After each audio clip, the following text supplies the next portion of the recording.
ပဲမင်္ဂလာပါသမီးတို့ဆန္ဒကတော့မုတ်ရီရှိတဲ့အပြင်ငင်ဂျင်လေးတစ်ခုနဲ့မိတ်ဆက်ပေးမှာဖြစ်ပါတယ်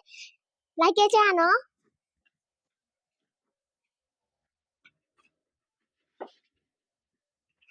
ဒီမှာပါ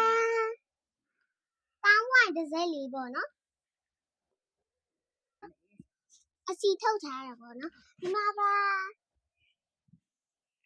လူကြီးလည်းတောက်လို့ရတယ်ခလေးလည်းတောက်လို့ရတယ်ပေါ့နော်ရောက်တာမဟုတ်ဘူးပေါ့နော်မှာပါပူတင်းလေးလည်းရောက်တယ်မှာပါ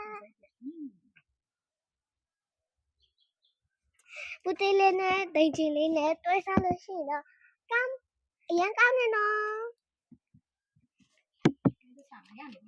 သမီးတို့ဆာမရနေပြီပေါ့နော်အပေးကြပါဦးအားလုံးပဲတတသမီးလာလား